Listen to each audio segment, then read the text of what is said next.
Welcome to the Stronger Than Steel podcast with your host, Austin Davidson and John Keir, talking Steelers all the time.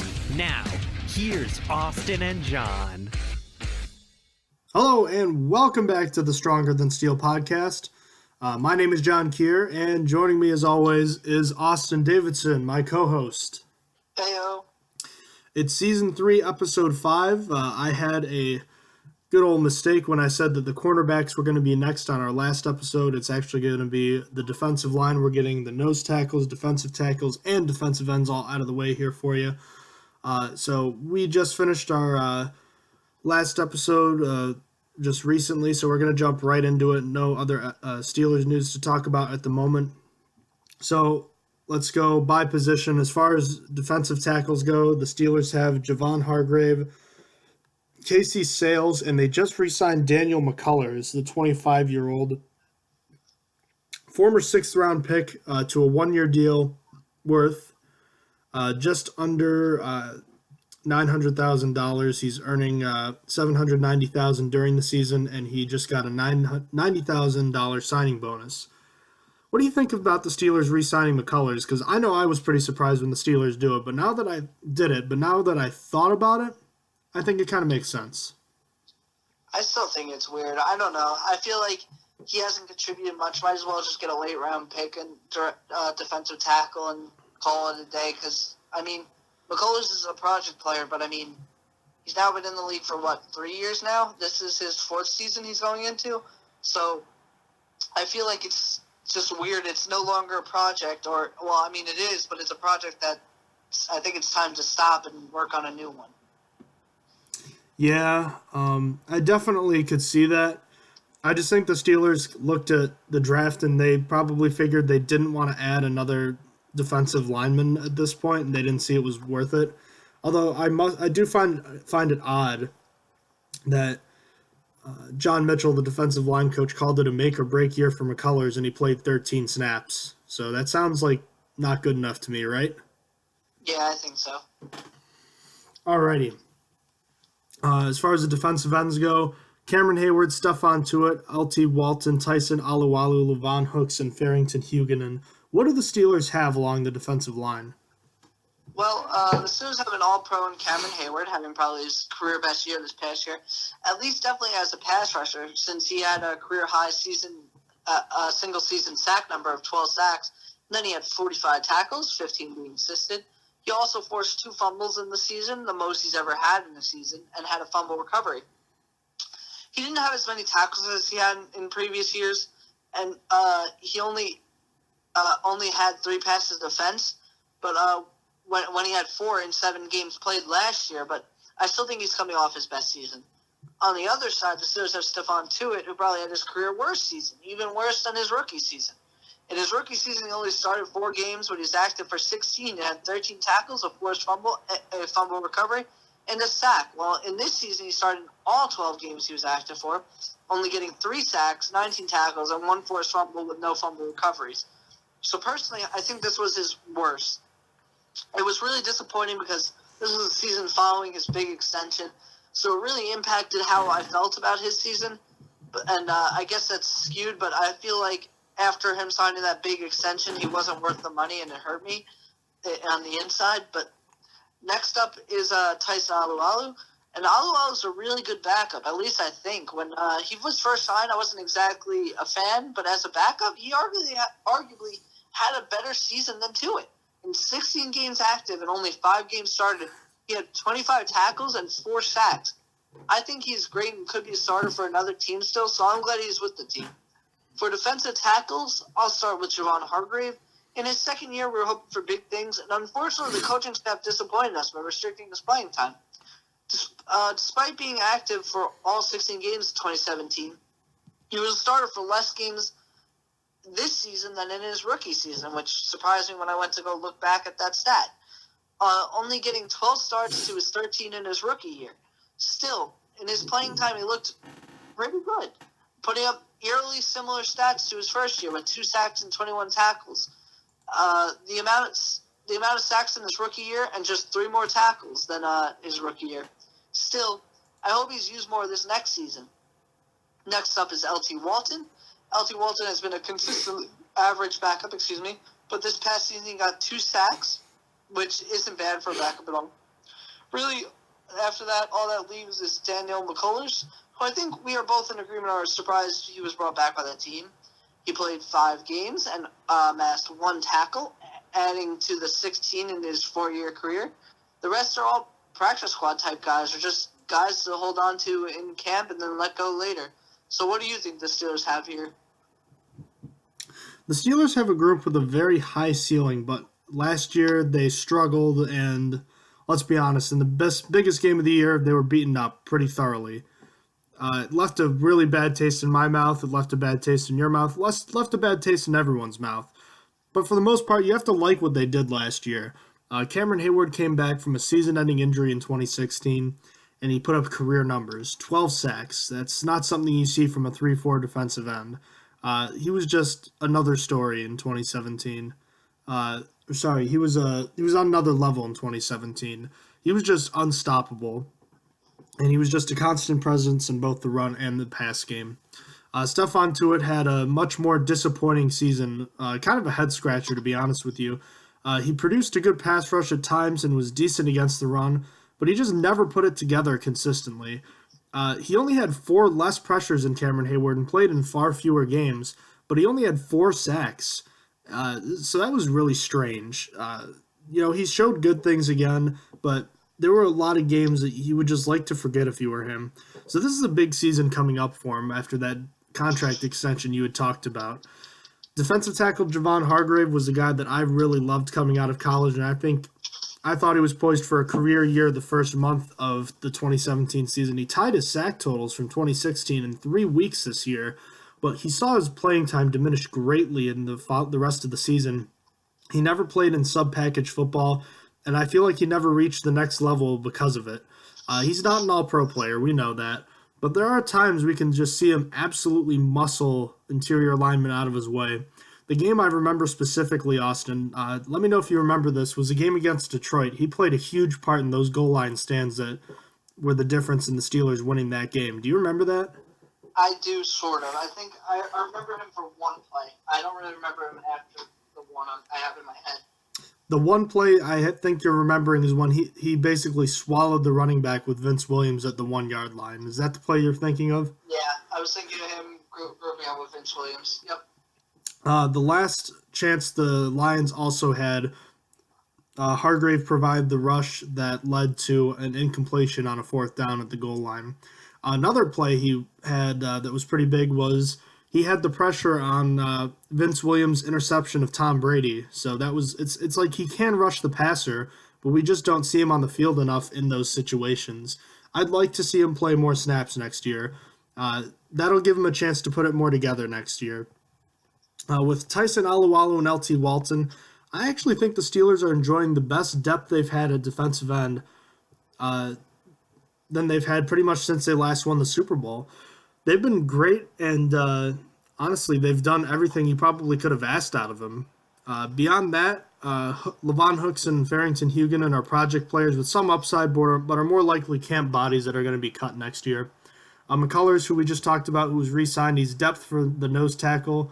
Doesn't really play much, plays a little on special teams. He has great size, but he doesn't really have a mean streak or talent. So I know he knows the system and he's cheap, so it's not a terrible signing, but I would not guarantee him a roster spot at all.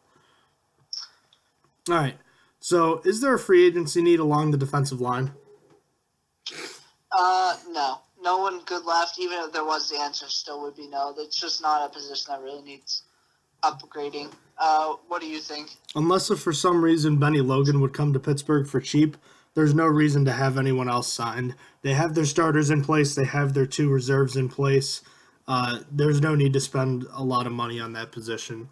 And as far as the draft need goes, Austin, it's low as well either. There's no reason to invest highly in a player when you have high pedigree guys like Hayward and Tuitt that are 1st and 2nd round picks, and Hargrave that's a 3rd round pick, and then behind them you have your backups already.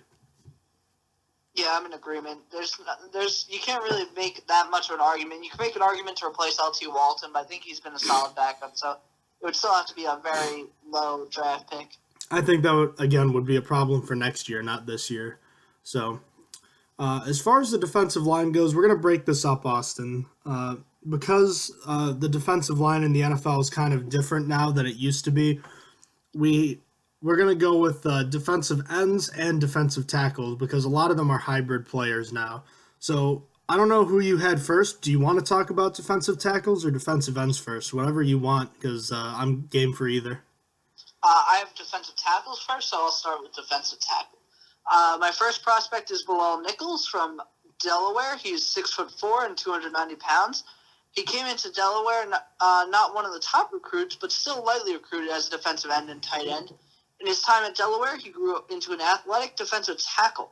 In his first season, he was a reserve player and had 19 tackles, including 2 for a loss in 12 games. In his sophomore season, he only started 1 game, but still earned third-team All-CAA honors with 29 tackles, 2 of them being for a loss, and an interception. In 2016, he got better yet again and received second-team All-CAA honors with 9 starts and 10 games played, 25 tackles, 7.5 for a loss, 5 sacks, 5 pass breakups, and a safety. And then in his final season, he improved yet again, earning first-team All-CAA honors, putting up 56 tackles, 6.5 for a loss, 5.5 sacks, an interception, 4 pass breakups, and a blocked kick. Every season, he got better and better. If you couldn't keep up with that, he went from a third-team All-CAA to second-team All-CAA to first-team All-CAA in his final season. So one of his greatest strengths is the energy he brings into the game. His effort's always there at the beginning and end of games and has this extra hustle and energy to him that allows him to get extra sacks and tackles. Being a decent athlete helps his case, and combining that with his lateral agility, and he's got some pretty good natural talent. He has a feel for pressure heading his way and knows how to sink and brace against double teams. He has a pretty good spin move to get out of blocks and get himself back into play. Then finally, Nichols has pretty good hand quickness, at least good enough for coaches to work with. So what's bad about Nichols is he's a little slow at the jump and will need to improve that initial quickness if he wants to make it in the NFL. Along with that, his initial punch is below lackluster as well. Then he plays with a sort of stiffness. He pops up right after the snap and then plays with poor knee bend and leverage. After that, his pass rush isn't very menacing at all, sometimes trying to stutter step and set up moves that end up not landing at all. Then finally, as a rusher, he's below average finding the edge as an edge rusher, and more than likely won't be able to muster up a quality bull rush in the NFL. So unfortunately for Nichols, because of his pass rush abilities, or rather his lack thereof, it will definitely hold him back in both the draft and in the NFL. He has the strength and can get stronger, but he will have to improve his technique and be less stiff during the play. As of right now, he may be drafted in the 7th round as a practice squad member, but more than likely he will be brought in as an undrafted free agent. So who's your first prospect? My first is a defensive tackle, B.J. Hill from North Carolina State, standing at 6'4" and 315 pounds.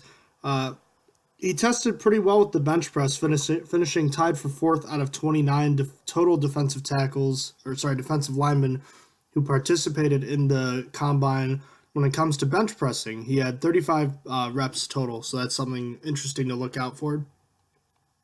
Hill was a standout at high school, playing both defensive end and actually running back, too, before getting to NC State. He put on weight at school, and despite his size now, he still flashes that quickness and agility you would kind of see in flashes at running back. That athleticism won him the team's Freshman Player of the Year in 2014, playing in 12 games and starting 5 of the last 6 games that year. He finished with just under 40 tackles, 7.5 for a loss that year. The next year, he won the team's Best Defensive Lineman Award with 51 tackles, 11 for a loss, and 3.5 sacks while starting every game.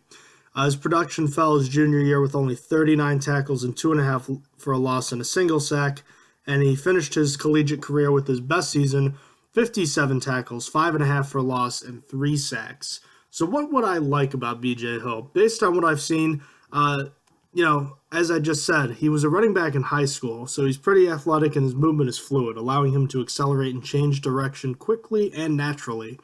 He shows great recognition and awareness when it comes to pre-snap reads, and he seems to understand what pre-snap movements are going to mean for the upcoming play, and it doesn't seem to surprise him when offensive linemen try to cut block him, which is kind of rare, to be honest with you. Another plus, he's pretty well conditioned because he played more defensive tackle the last 3 years than the average DT. He has good upper body strength, allowing him to get around blockers in a pinch. And he had high tackle numbers for his position, and some of those he got by not giving up on the play, evidenced by frequently making tackles in the open field, which is not something you see from defensive linemen at the NFL level often. What would be something I don't like about him, though? He's not a strong defender at the point of attack, and when you're playing defensive tackle, you're going to get a lot of plays right up the middle. So he's slow off the ball, and he usually gets pushed back when facing a strong lineman. His weak lower body amplifies this problem, and he doesn't have an answer for double teams right now. This leads to him getting pushed out of the hole really quickly by a blocker, and despite playing with a great defensive front, his sack and pressure totals were not as great as you would expect considering how many plays he was in during his career. A theme continues to develop. His body control when engaged with the lineman is below average, and that leads to him taking himself out of the play unintentionally by trying to disengage without using proper technique. So bottom line, Hill's a 4-3 defensive tackle right now. His athleticism and that paired with shooting the gap, which is something he likes to do, will help him find the football, and he has good instincts, but he needs to hit the weight room to work on his technique when engaging with an offensive lineman. He's not explosive enough right now to be a regular player. He has the chance to be at some point, but he has some work to do. So he's a project player right now, and he doesn't fit the Steelers' mold at present. So he's a projected late round pick, but if I'm the Steelers, I'd stay away from him right now. Who's your second defensive tackle prospect? My second defensive tackle is Lawler from Utah. He's 6'2" and 327 pounds. And yes, Lawler is not a popular last name. He is the brother of Star Lawler, who is currently on the Buffalo Bills. Well, definitely not as high ranked as his brother, Star, coming out. Lowell has done some pretty great things in college. One of those things was that he forced a fumble in the Las Vegas bowl game. Wow, I really got stuck on words there. In the fumble in the Las Vegas bowl game win over rival BYU in his sophomore year. Then he had a big impact in the Foster Farms Bowl against Indiana. In his last season, he was an honorable mention all-conference pick with 16 tackles, 3.5 for a loss, 1.5 sacks, and a blocked field goal through 13 games. So, Lowell, I can't say his name. Lowell has good hands that he plays fast and has a physical punch to him. He's got a good sense of finding out where the play is going and then diagnosing what to do about it. In the past, he has shown decent foot quickness and sheer will that he uses to beat blockers to the spot. He's pretty good at setting the edge and also knows how to get through a blocker's outside shoulder by using a sharp upward punch. Then finally, he could become a space eater if he works with a better pad level. He has the talent to beat single blocks as it is. So what I don't like about Lululele, he wasn't gifted the greatest body type. Despite being 6'2", he's still rather short for a DT, and he also has pretty short arms as well. Then for what he can control, his body composition is below average for the NFL. He's carrying a lot of bad weight. If you missed his weight, he is 327 pounds. That's a lot for a tackle nowadays. So he definitely can't handle a double team, oftentimes getting bounced around. From his last year, his effort wasn't there. He wasn't always giving his all in every play, and it's noticeable. That being said, he doesn't usually try to get involved in play if he doesn't have to. Then finally, he has a slow post-snap movement, which made him completely ineffective as a pass rusher in this past season. So it's not a really good outlook for him. A scout from the AFC said he was a massive disappointment this year after putting on excess weight and not really doing anything on the tape. He's got almost a laziness to him that he gained in his final year. He got senioritis. You're supposed to be going to the NFL. He doesn't seem committed to football. He just doesn't have the work ethic. Regardless, he did show promise in 2015 and 2016, so teams may use that to lean on as their one saving grace, but still, he was never even a first-round talent or anything to begin with. So now he's looking at maybe a 6th-round pick if a team thinks they can convince him to put in the work, but in my mind, he's either going round 7 or undrafted. Honestly, I think he's going to go in round 7, and I'd be surprised if he goes undrafted. But he really killed himself. He could have been a 3rd-round pick if he had another promising 2017. but he probably killed himself all the way down to the 6th round at the most. So that's the second Lululele brother. Who is your second prospect? I've Dedrin Sennott, and yes, I just previewed another Sennott from Wagner. I don't believe they are related. Could you actually just search that, Austin? Could you search to see if they are related? Because that doesn't seem like a common last name, but I don't believe they are related, to my knowledge. The defensive tackle from South Florida, standing at 6 foot and 314 pounds. Sennott was originally at Florida State before transferring to South Florida, where he was a strong interior defender. Last year, he started 12 games with 35 tackles to go with a career-high 6 sacks at the defensive tackle position. He won his school's Defensive MVP award in 2016, going along with the second All-AAC selection, where he started 12 of 13 games that year with 34 tackles, 7 of them for a loss and a solo sack. He had 10 starts in 2015 with 18 tackles, 5.5 for a loss. And as a freshman, he played in all 12 games but just started 2. So as far as strengths go, he has a great frame for an interior defensive lineman that fits the Steelers' mold. He's thick with a strong upper body and uses his compact frame to his advantage. He stays low and keeps a wide base, making it hard to knock him off balance. His low center of gravity allows him to counter blocks by redirecting them when he gets to the point of attack. He has quick hands and fires out quickly, and has great hand placement when he punches out, targeting the shoulder so he can establish control of the battle. He's very efficient with his technique and doesn't waste energy in his movements. He also has some ability as a two-gap player and never stops hustling, showing a desired ability to chase down and tackle, showing an ability to chase down a ball carrier and tackle across the field. So as far as weaknesses for Sennott goes, as is typically the case with nose tackles of his frame, he doesn't have great length with his arms, and despite his quick punch, he often can't dictate every play with his shorter arms. He could add more weight because he still gets overwhelmed by bigger bodies if he doesn't take control of the battle with his hands quick enough. He struggles to completely shed his blocks, making it harder for him to make tackles because he never fully disengages. He struggles especially with lateral blocks, and they can wash him down the line if he's not expecting it. And despite having 6 sacks last year, he doesn't have a good pass rushing move. There's no speed or bull rush move, so he's not going to be a factor in pass rushing when it comes to the NFL level, which is kind of important considering how often teams throw the ball now. So bottom line, Sennott, according to Lance Zierlein, he said that he'd be only a fit on a 4-3 team looking for a shade nose. I completely disagree with that. And yes, this is a different NFL now, but he's not small for a nose tackle. Casey Hampton was 6'1" and 325 pounds. That's a 1 inch and 11-pound difference. So Sennott would absolutely fit as a nose tackle in Pittsburgh. And speaking of Pittsburgh, he was directly compared to current nose tackle Javon Hargrave by an NFC's director of scouting. So this is exactly what he said, quote, "That guy was a handful in Tampa. Watch for those practices if you can get the tape. Reminded me of what Javon Hargrave did when he was there," end quote. For those of you who don't know, Hargrave used to eat his teammates on the practice field and his competition for breakfast when he was in college. So that's what we're talking about. In any case, Sennott is a strong and efficient tackle with a good frame for a nose tackle. He has the hand quickness and explosiveness you'd want in a run stopper, but his lack of a pass rush will keep him from being an early round draft pick. On the other hand, he had a great bowl game, and he doesn't need to add a ton of weight to what he already has. So he can play in the NFL this year if he wants. And I'd love for the Steelers to get a player like him if they're getting a nose tackle. But he's probably going to be gone before the 5th round. So let's shift to defensive ends, Austin.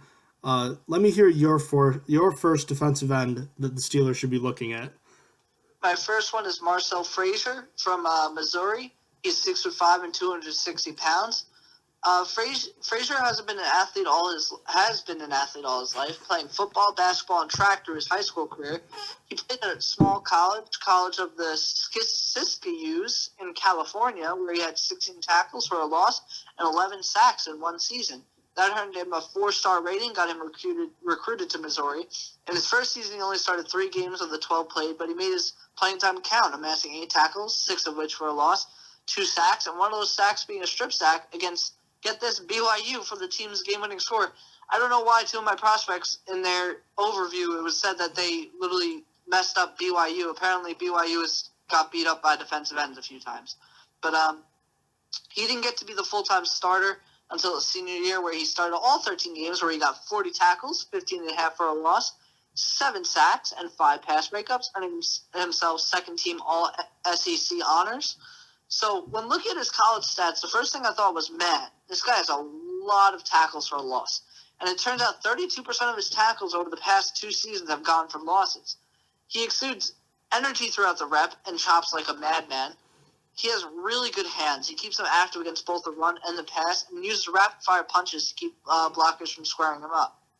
He's got a pretty solid stab, jab, and swim combination move that he uses effectively to get around his man. As a finisher, he has that burst an NFL team wants to get to the quarterback. He can tell what a blocker wants to do and work around it, and is also good at sniffing out counters. Then finally, he used his effort and initial quickness to stop blockers from using reach blocks and to establish contain on his assignment. And that's it for what's good about him. So what's bad about him, his punch lacks a little bit of speed to it. Even then, his strength is only really average. Then as far as his speed goes, he's really not fast. He's more active than anything. Part of the reason he isn't that fast is he takes short strides, but luckily that's actually fixable. He also doesn't have that great of torque. Again, it is just average. One of his worst traits is that his edge setting is inconsistent and will need to be worked upon to be decent in the NFL. When he's playing against the counter, he allows his pad level to rise and can end up getting jolted by redirect blocks. Another worrying thing is that the angle he plays, he loses sight of the ball at times because of it. And then finally, as a tackler, he needs to get better at coming to balance. So, like I said, probably his most concerning trait is inconsistency in setting an edge, and it doesn't really have any eye-popping athletic skill. However, he has developed moves to beat blockers and even backup moves when his first move fails. He definitely has potential to be a decent backup, maybe even an eventual starter, and for that he's expected to go somewhere between rounds 4 and 6. So that was my first defensive end. Again, that was Marcel Frazier from Missouri. Who is your first defensive end prospect? My first was Eddie Wilson, a defensive lineman from Purdue.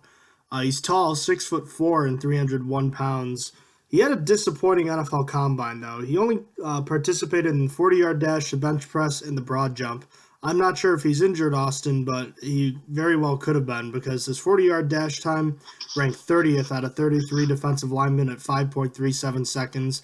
His bench press only had 26 reps, which was 18th out of 29, which is not awful, but not good. And he only had 97 inches on the broad jump, which was tied for 27th out of 29. So he had a rough NFL combine. I wonder if he's recovering from an injury. Wilson declared for the draft out of Purdue this year after becoming bowl ineligible due to poor grades, so that's a red flag right there. He had a decent collegiate career with a good junior season, but he was never overly flashy, finishing with just 3.5 career sacks, Austin.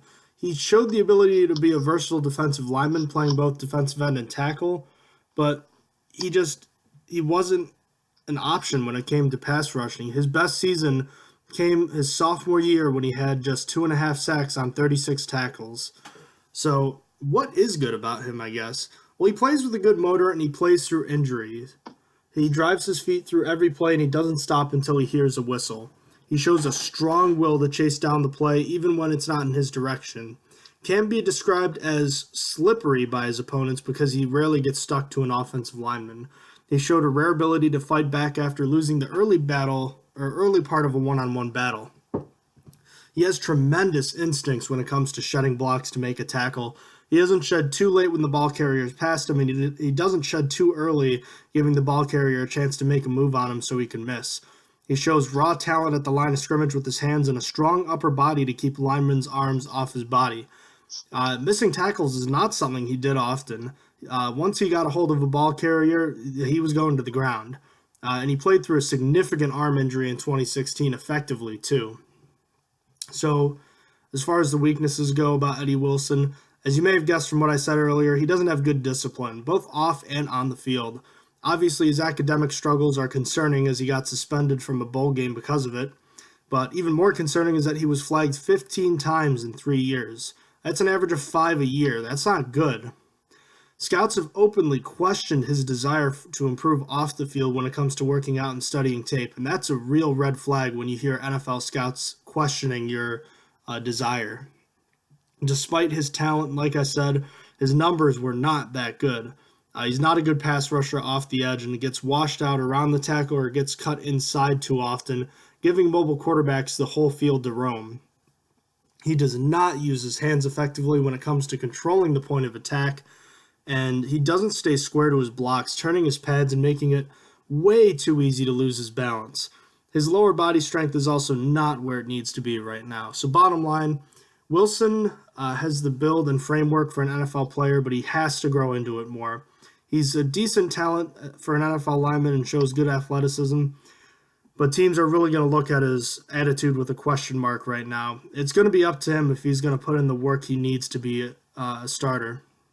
He needs a good coach that will help him to try to want to improve himself.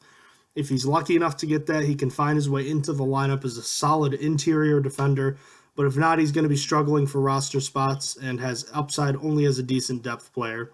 His talent warrants an early to mid-round pick, but his attitude drops his stock to the mid or later rounds, and his lack of production could see him not be drafted at all. Doesn't seem like a Steelers kind of player to me, Austin. I hope the Steelers stay away from Eddie Wilson personally. So yeah, that doesn't sound very good. You don't want a guy. That's what I was thinking of the Ludalele brother. You don't want a guy that lacks desire, and it's noticeable on tape.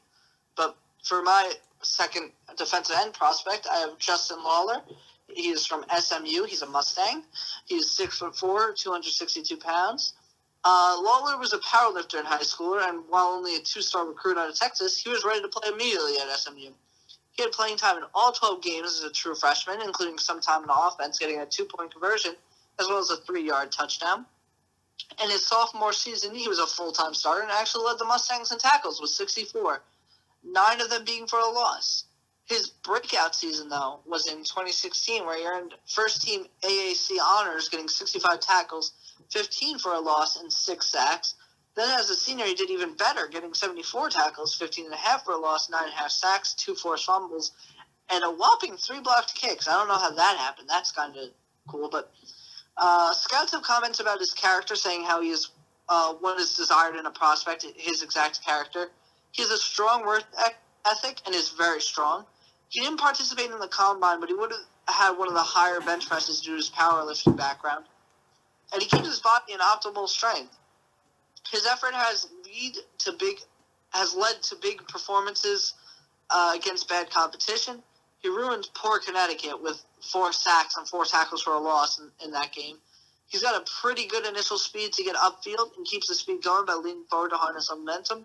Then finally, once he's in the pocket, he always finishes his job.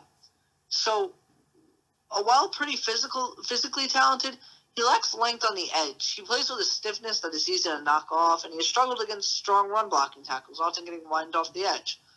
While he's pretty good at taking off speed, while he's pretty good at takeoff speed, his play speed isn't that great. And because of his length, he has a small tackle range. He's going to struggle against more agile running backs when he gets in the NFL.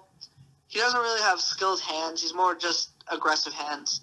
He doesn't really have a rush move or workable counter move to beat his blocker. Then finally, he seems to be maxed out physically. What he has now, he already keeps himself in optimal shape. This is about as strong as he's going to get. He's got as much muscle as he can put on, basically. So there's no room for improvement physically. So in his time, he's only really picked on inferior talent, and that's the bottom line. He's going to have a hard time finding a fit somewhere. Therefore, he will be either going in the 7th round or undrafted, but his strength and character may have teams give him a look. I think that, personally, he's going to go undrafted. I think he might not even be picked up, to be honest. It's literally all going to be picked up based on his strength, and that will be it. But that's it for me for my defensive end prospects. Who is your final defensive end prospect? It's Andrew Brown, a defensive end out of Virginia, also at 6'4", a lanky 285. Brown was one of the top 10 recruits in the country going into college, but it never translated to success in college ball. He played just 6 games as a freshman, had only 4 tackles. He upped that to 10 games his sophomore year with 1 start and 6 tackles, along with his first career sack.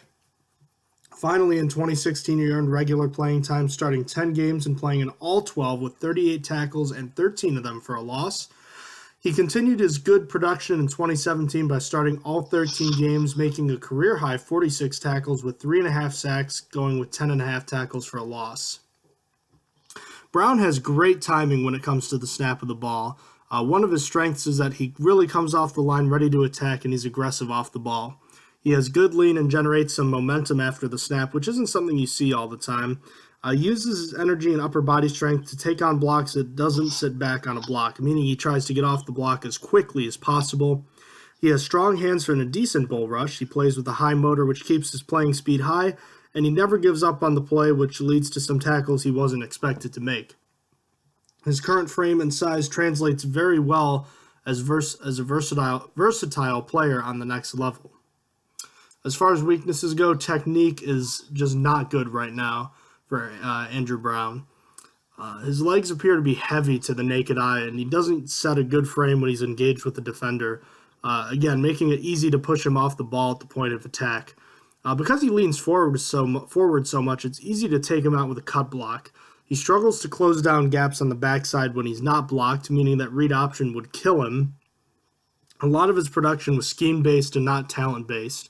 For instance, slanting into the gap rather than winning a quick battle in the gap. His hands, although strong, aren't quick, lowering his ability as a pass rusher. He struggles to use his hips to his advantage, and that's something that he needs to learn how to use because offensive linemen are just going to wash him out otherwise. So the bottom line for Brown is he's got great size and a terrific motor and work ethic. That's a good place to start, but his collegiate career was very underwhelming, and his production was not where it needed to be. He's not explosive or quick, and he's not a pass rushing option at this point in his career, and that's going to limit the interest in some teams. He could improve in this area with his technique, but he never really flashed it in college, and his draft stock won't be high, so he's not going to be a high projected round pick.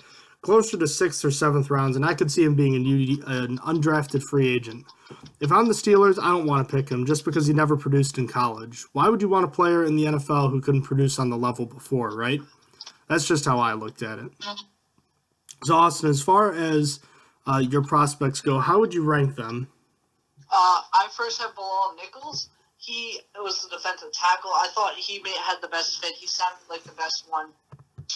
And mostly because up next, Lutalele, he just didn't have the work ethic, and that really turned me off. He actually is still number 2 because he's a defensive tackle and a true one at that. So I left him at number 2 because I don't like defensive end. I don't want the Steelers to address defensive end. It's really not a need right now. If Tuitt maybe has another bad year, then you look into it. Then it becomes, I guess, a bigger one because you would need a pretty high draft pick to replace Tuitt. But we're not at that point yet, and I still think Tuitt is good enough to play. So up third is Justin Lawler. He's the late. He might go undrafted, so that's why he's number 3, not number 3rd. I don't want the Steelers to draft one, so I would hope for Lawler if they're going to bring one in because he's probably going to go undrafted. He might not even make a team. I honestly don't know. Then last is Marcel Frazier. Well, his ethic and strengths are really nice.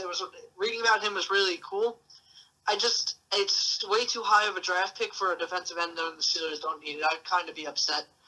Just a fun fact before we go, Bilal Nichols is, I think, the only prospect I've ever looked at that actually played my college in his time. He played Stony Brook and had 5 tackles, and one was solo.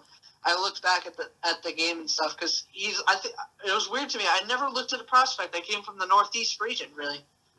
Not one that played Stony Brook. So that's just a fun fact. But how do you rank your prospects? That's because there aren't a lot of good football teams in the Northeast. Yeah, you're exactly right. Oh, man. I'd rank them. I do have both my defensive tackles ahead of defensive ends for the same reason, Austin. Dedrin Sennott is one of my favorite prospects I've looked at so far. He just reminds me of, not of Casey Hampton, but a player like Casey Hampton. And I know those players don't really play in the NFL anymore, but he looks like if the Steelers wanted to go inside on the defensive line, he's the guy I want. Second, BJ Hill, just because he's a defensive tackle. He had some versatility, and he did produce. Even if it wasn't a ton, he did produce, and I like that. Andrew Brown is third.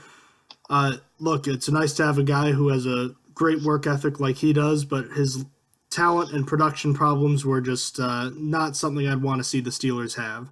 And Eddie Wilson just looks like a troublemaker to me. If you have scouts openly questioning your desire, I think there's no reason you should be drafted. At least that's my personal opinion. So Eddie Wilson is last.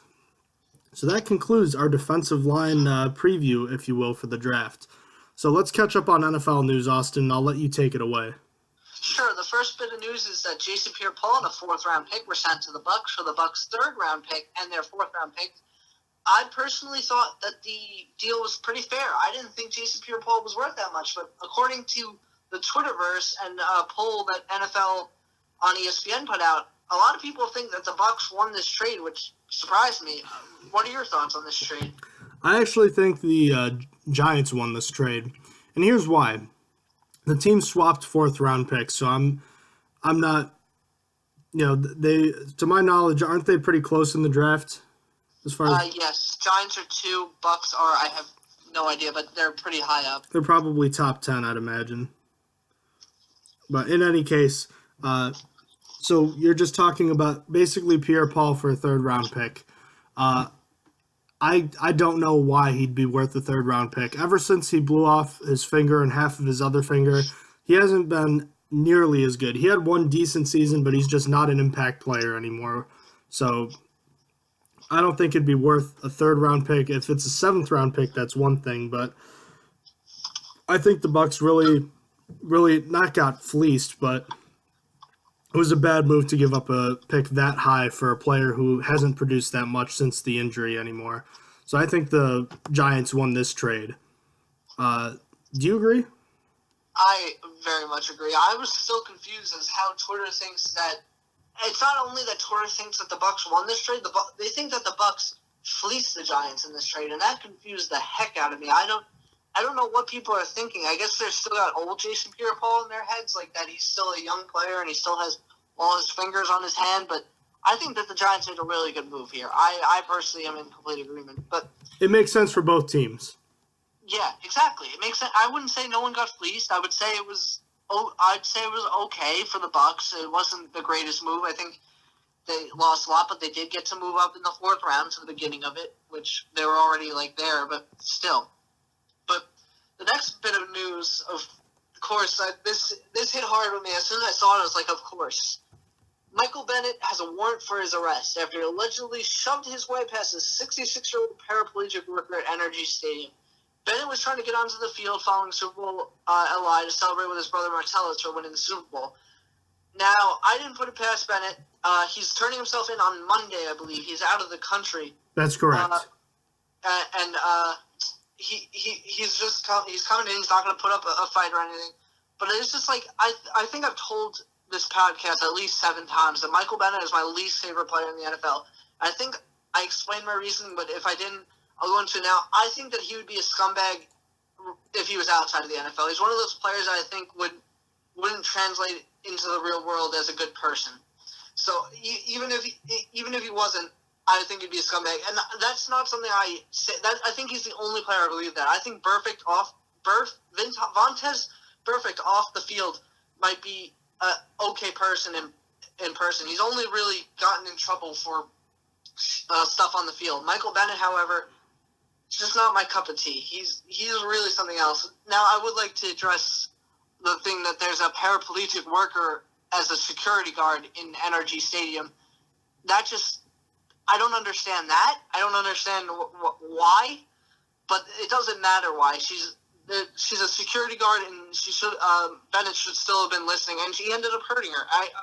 The one weird thing, though, is that we only call wind of this a year later. It's not even a year later. It's a year and a month later. So, it seems weird that it came out, this far in advance. I don't know. What do you think of the subject? Well, going back to Bennett, I'm definitely not a fan of his either. It is strange that we're hearing about something that happened at Super Bowl 51 now this long after. Regarding a big reason that I'm not a fan of Bennett was the whole business with him. What exactly happened? I know he lied about being abused by police, but do you remember exactly what happened? He was in Las Vegas, and there was an active shooter, and the police pulled him aside, and what's it called? and brought him in. But what he said happened was the police literally tackled him down, held the gun to his head, said that they were going to shoot him, and I think that was it. But he's like, I escaped with my life. And then the video came out, I think, like a week later, where it's like the cop doesn't have his gun out. The cop is just talking to him. He's never tackled. And he was just a complete liar, and he made a mockery of himself just because he wanted to push his own agenda. Yep. Well, I'm in complete agreement with you. I've never been a fan of Bennett, and while I don't like who he is from what I can tell, I do have to say it is very strange that a 66-year-old paraplegic woman is working as a staff member at NRG Stadium, and furthermore, it seems very strange that it's come out now and it's been this long, and I haven't seen any like video evidence or anything. Everything seems just really strange about this. So I really question whether or not this is valid, to be honest with you.